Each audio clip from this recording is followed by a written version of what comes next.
Okay, let's jump right in. Today, we're going to talk about a country that's, well, it's caught right in the crosshairs of the world's climate crisis. We're talking about Pakistan. And its story, it's really one of incredible vulnerability, a deep sense of injustice, and this desperate search for a way to fight back against some truly overwhelming odds. So, where do we even start? Let's start with a number. A number so huge it's actually hard to wrap your head around it. 33 million people. I mean, think about that. That's more than the entire population of Australia.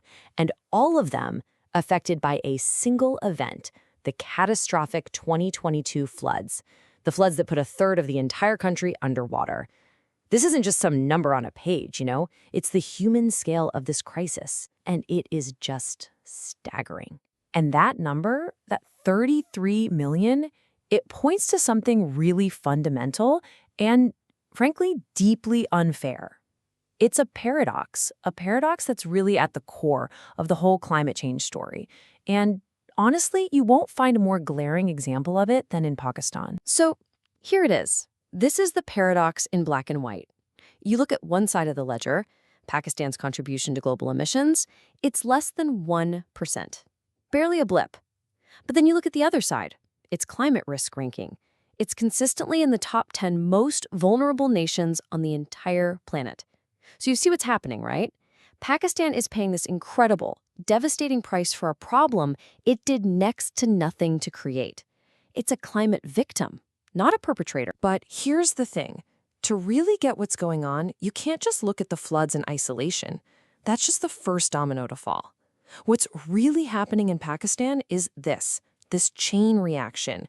One big climate shock happens, and it sets off this series of other crises that just cascade one after the other, and they ripple through the entire country. So let's break that down. Let's look at exactly how one environmental shock, one that's been juiced up by climate change, spirals out of control and becomes a full-blown national emergency. How it puts the whole system under just an unbelievable amount of stress. Okay, so it all starts with the trigger. Almost always, that trigger is some kind of extreme weather disaster. And yeah, floods and heat waves might seem natural, but their raw power and how often they're happening, that's being dangerously amplified by our warming planet. That's the key. Just look at what happened in the months right before those massive 2022 floods. Pakistan got absolutely scorched by this record-breaking heat wave. We're talking temperatures hitting a blistering 51 degrees Celsius.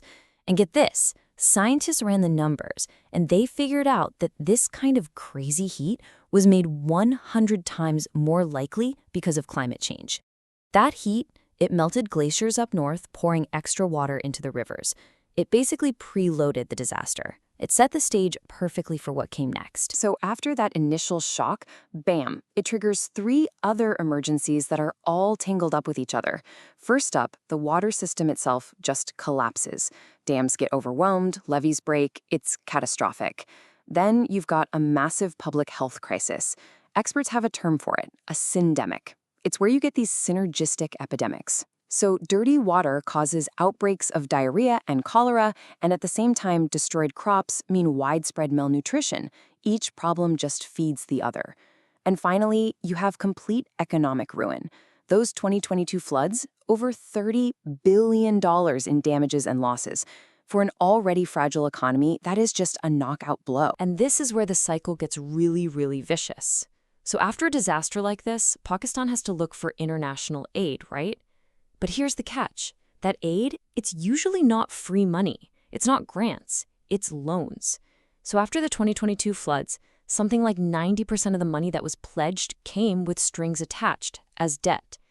And this creates what's called the debt and disaster trap. You're borrowing money just to rebuild from the last disaster, which means you have no money left to invest in protecting yourself from the next one. It's a trap you can't escape. So this all begs a pretty huge question, doesn't it? The problem is so obvious. The stakes couldn't be higher. They're existential. So why is it so hard to get a coordinated, effective response off the ground? Well, the answer, a lot of the time, comes down to this persistent gap in governance. Just take a look at the history of the main government body that's supposed to be handling climate change.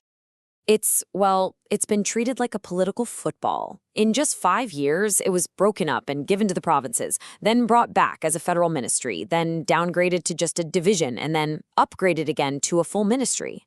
I mean, with that kind of whiplash, that kind of instability, how can you possibly do any kind of long-term, coherent planning? It's almost impossible. And this problem doesn't go away, even when they have good policies on the books. Take the National Water Policy from 2018. It was a big deal, a landmark plan. But actually doing it, sources on the ground say it's been a major challenge. Why? Because of weak institutional capability and, just confusion over who's supposed to be doing what, the federal government or the provincial ones. So you have these great intentions on paper that just never translate into action where it matters. Okay, so if the old systems, the old ways of doing things are clearly failing, what's next? What are the new pathways? What are the real options on the table for Pakistan to finally break out of this devastating cycle? The country is basically standing at a crossroads, and there are these different paths forward that are being debated and in some cases even tested out. And these aren't just technical choices, They really represent totally different philosophies on how you're supposed to live in a world that's been reshaped by climate change. All right, pathway number 1. This is the classic 20th century engineering playbook. If you have a problem, build something huge. Build bigger, build stronger. This is the hardening the system approach, and it's all about massive projects, like 2 new mega dams, Dayar Basha and Momend. We're talking colossal structures designed to control the river with sheer brute force and concrete. But then there's a completely different idea, a competing philosophy. Pathway number 2 says, hang on, instead of trying to fight and control nature, why don't we work with it? This is the whole idea behind what are called nature-based solutions.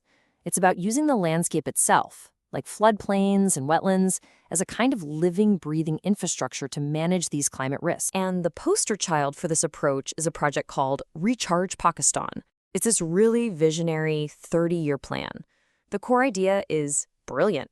Take that destructive floodwater, and instead of just letting it cause chaos, divert it into natural wetlands. You're basically turning a hazard into a resource. You reduce the flood's power downstream, and at the same time, you're recharging the groundwater that you desperately need for the droughts that always seem to follow. It's incredibly smart. And that brings us to pathway number 3, getting smarter with technology.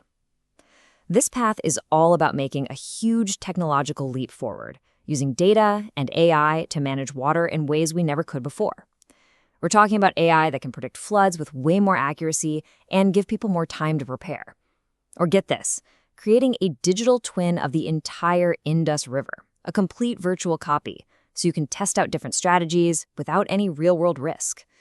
And it goes all the way down to the farm, where something as simple as a soil moisture sensor can stop massive water waste, which is a huge deal when farming uses over 90% of all the water. So there you have it, 3 distinct paths: concrete, nature, and technology.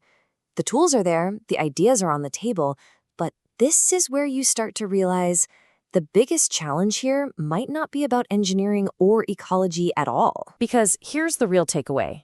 It's not about choosing one path over the others. It's not concrete versus nature versus tech. No way.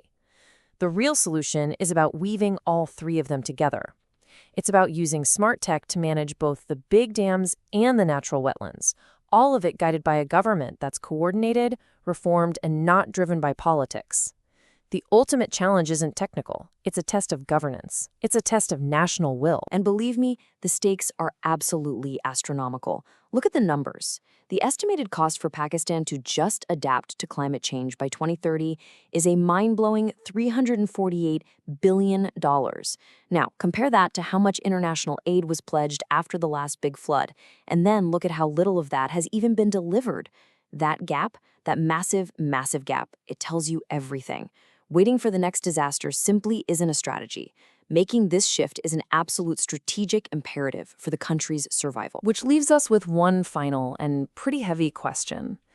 Pakistan is a test case for the entire world, really. Can a nation that's on the absolute front line of this global crisis, a nation stuck in that trap of debt and disaster, can it actually forge a new way forward, a new model of resilience? Or is it just caught in a cycle that's now too powerful, too big to control? The answer to that question, well, it won't just define Pakistan's future. It's going to have lessons for every single one of us.